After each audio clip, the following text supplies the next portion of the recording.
I am ready to knit the second round on my ankle socks. This is video 3 of the ankle socks project. If you are working along with us, you can find the free pattern on the Bernat yarn website. It's called Bernat Sox Ankle Socks to Knit. So just go to www.bernat.com, do a search on their free patterns for ankle socks, and you'll find it. I am knitting size medium. I've already done my gauge swatch. I did that earlier. The first swatch I did was with size 4 needles, and it was too large. The second swatch I did was with size 3 needles, and it's just right, and that's what I'm using right now, size 3 double pointed needles. Now I have a big pile of yarn here, and the reason I do is because that's the yarn that I used to make my gauge swatch. So instead of cutting the yarn when I made my gauge swatch and taking it off the needles, I just pulled the needle out and measured. Okay, so now I'm ready to get started. Now, if you set your project down and you come back to it later, you might get confused about which direction to knit. Should I go that way? Or should I go that way?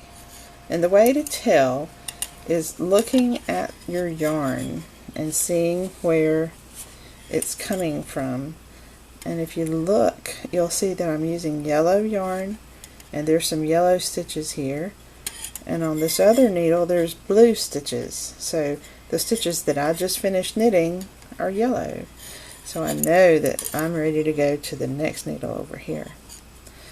So that's one of the reasons I like when people who are learning to use a multicolored yarn like this. The yarn I'm using is Bernat Sox, and the color is Hot Tamale. It's got aqua, pale teal, golden yellow, and a pure pink. Very pretty colors for spring and summer. And this Bernat Sox yarn is 60% acrylic and 40% nylon. It's machine washable and dryable, so the socks will last for a long time, and you can just throw them in the washer and dryer. I usually wash my hand knits with cold water on the delicate cycle, just to be sure that I'm taking care of them and I make them last a long time. I have a pair of socks that I've been wearing for 6 years, and it's just as good as it was when I first made them, so it's a good yarn to use for socks. Okay, now I'm ready for the second round, and once again I want to have my point that I'm getting ready to knit, this blue section. I want to have the right point behind that left needle and the left point in front of this needle. I knit in the English style, so you might want to hold it a different way if you're knitting in continental style. I'm going to get this yarn out of the way so you can see what I'm doing. I'm ready for round 2. So here's the tail, and that's my stitch marker. That tells me I finished my first round. I'm ready for the second round. So I bring my new needle, empty needle, off here. And I'm ready to do another round of knit 1, purl 1. And this round is easier than the first round because the stitches are a little bit more snug up against the needle, and they're not sliding around as much as they did with the first round. Some people get discouraged with sock knitting because they give up after the first round and they say, I can't do that. And the reason why they feel that way is because the first round is fiddly and difficult to work. But if you hang in there, make it through the first round, the rest of the rounds are going to be a lot easier. So just hang in there, don't give up. Now, instead of having to remember, okay, I need to knit a stitch, okay, I need to purl a stitch, what you have to learn is how to recognize how your stitches look on the needles. I'm going to bring my light down a little bit so maybe you can see a little clearer here. When you knit ribbing, you want to knit the knits and purl the purls. A knitted stitch has a little V under it. A purl stitch has this little cross across there. So you have to kind of pull them down a little bit to see it. You can see a knit and a purl, a knit and a purl, and a knit and a purl, and a knit and a purl. So I'm going to be knitting the ones that look like knits. I'm going to be purling the ones that look like purls. And when I say it looks like a knit and it looks like a purl, what I'm talking about is it looks the way that a knit stitch looks right after you work it. So if you get more experience with knitting, you will be able to look and see and tell that, okay, that's a knit stitch, so I'm supposed to knit it. It's a purl stitch, so I need to purl it. And that only works for ribbing, which is what we're doing in this pattern. If you're doing seed stitch, it would be the other way around. You'd be knitting the purls and purling the knits. But in ribbing, you knit the knits, you purl the purls. And that's what makes the ribbing. Makes your fabric move in and out so that it has a nice stretch to it. You'll see it more as we keep going. So now it's time for the next needle. And once again, have the right behind the right needle. The left will go in front of the left needle. Grab it like that. Now I'm ready for the first stitch on the next needle. And then once again, I'm going to pull it snug. Really snug. The first 1 or 2 stitches should always be kind of tight so that you won't have ladders in your socks. A ladder looks like a little bit like a run if you wear hose and you get a run in your hose. Has that little bare section that goes up. So it looks a little bit like that if you have a ladder in your sock. So in order to avoid that, just hold the stitches snug for the first few stitches on each new needle. Now some people prefer to knit socks on a long circular in the magic loop method, and they say that you don't have ladders as easily with that.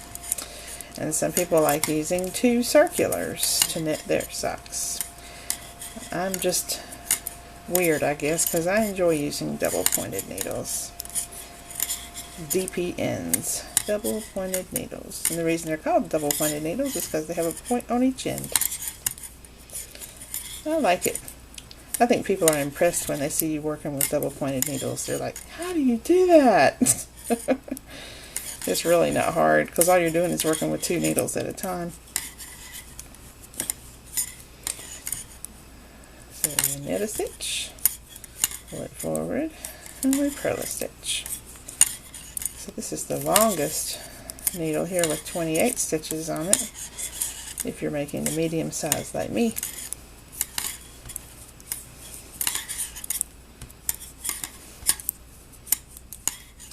I hope that you all did a gauge swatch so that you know for sure your sock will fit well. Because nothing is more disappointing than going through all this trouble to knit a pair of socks and then having them turn out to be too small or too large. That is heartbreaking. So make sure you do a gauge swatch before you start your socks.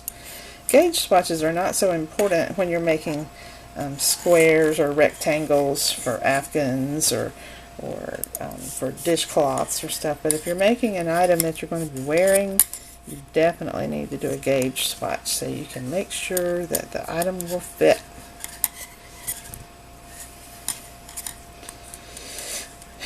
And I did not lose the yarn that I used for my gauge swatch. After I finished making my swatch with size 4 needles, I just took it off the needles and measured it. I didn't bind off or cut the yarn. And then after I finished measuring it, I just unraveled it. Then when I made this second swatch with size 3 needles, I used the same yarn that I used for the first swatch. And I didn't bind it off, I didn't cut the yarn, I just took it off the needles and measured it. And then I unraveled it after I finished measuring. And right now, I am knitting my sock with that exact same yarn that I knit both of those gauge swatches with. And it's held up just fine. I haven't lost any yarn from doing a gauge swatch. That's the way I like to do it.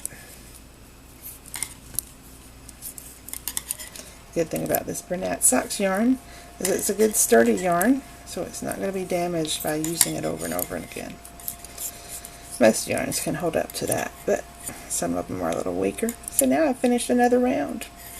So there's the tail that I started off with. That's my stitch marker. I'm finished with the second round. Yay! So now we are ready to take a little break, and we're just going to continue making rounds just like we just did. On the instructions it says to work 16 rounds in knit 1, purl 1 ribbing. So what I like to do is I make a little tick, some little hash marks here. I did round 1 and I did round 2. So now after I finish 3, I'll make another hash, and then when I have 4, I'll make another hash, and then when I do 5, I'll cross over that and I'll have a group of 5. So I need 16 rounds in knit 1, purl 1 ribbing. So I'm going to see you guys after you finish your 16 rounds, and we will make then we'll start working from the next section in our next video.